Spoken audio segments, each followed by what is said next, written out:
আসসালামু আলাইকুম। আপনার মুরগির ঠোঁটে বা চোখের আশেপাশে কি ছোট ছোট গুটি উঠছে, খাবার কমে গেছে কিংবা শুধু পানি খাচ্ছে? তাহলে সাবধান, আপনার মুরগির হতে পারে গুটি বসন্ত।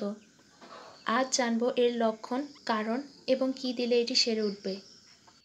মুরগির গুটি বসন্ত বা ফাউল পক্স একটি ভাইরাসজনিত রোগ, যা সাধারণত মশা, মাছি, নোংরা পানি এবং সংক্রমিত মুরগি থেকে ছড়ায়। এটি সাধারণত ছোট থেকে মাঝারি বয়সী মুরগিদের মধ্যে বেশি দেখা যায়। এর প্রধান লক্ষণগুলো হলো ঠোঁট, চোখের আশেপাশে কিংবা ঝুঁটিতে গুটি, চোখ নিভু নিভু যেন মনে হয় পানি ধরে আছে, খাবার কমে যায় বা শুধু পানি খায়। চিকিৎসা ও ঔষধ: গুটি আক্রান্ত জায়গায় পটাশ ও চুন মিশ্রণ করে লাগাতে পারেন। এটি গুটি শুকাতে ও ব্যাকটেরিয়া ধ্বংস করতে সাহায্য করে। গুটি বসন্ত আক্রান্ত মুরগিগুলোকে অবশ্যই আলাদা করতে হবে। আলাদা করা মুরগিগুলোর গুটির উপর যদি ময়লা কিংবা শক্ত পুঁজ থাকে, সেটি হালকাভাবে গরম পানিতে তুলো ভিজিয়ে পরিষ্কার করতে হবে। তারপরে দিতে হবে পপিডন আয়োডিন। এটি 5% বা 10% হয়ে থাকে। এটি আলতো করে গুটির উপরে দিতে হবে। দিনে 1 থেকে 2 বার ব্যবহার করা যায়। এটি ব্যবহারে কিছু সতর্কতা অবলম্বন করতে হবে। চোখের ভেতর বা মুখের ভেতর ব্যবহার করা যাবে না। মুখের ভেতর যদি ঘাও সৃষ্টি হয়, তাও এটি ভেতরে ব্যবহার করা যাবে না।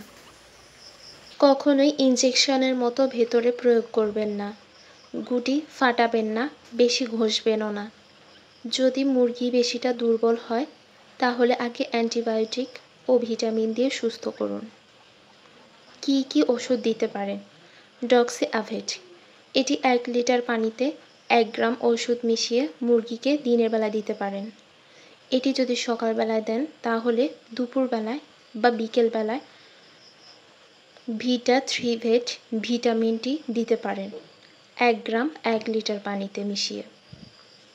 খেয়াল রাখতে হবে ভিটামিন ও অ্যান্টিবায়োটিক খাওয়ানোর মাঝে অন্তত যেন 6 ঘন্টা গ্যাপ থাকে। প্রতিদিন 6 থেকে 7 দিন ধরে দিতে পারেন। শুধু দানাদার বা শুকনো খাবার নয়, বরং ভিজানো ভুসি বা নরম খাবার দিতে পারেন এবং পরিষ্কার পানি দিন। ঠান্ডা পরিবেশে রাখুন।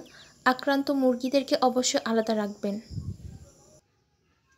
মশা মাছি থেকে দূরে রাখতে মুরগিদেরকে মশারির ভেতরে রাখুন এবং চেষ্টা করবেন 6 সপ্তাহ বয়সেই ফাউল পক্সের টিকা দিয়ে দেওয়ার জন্য।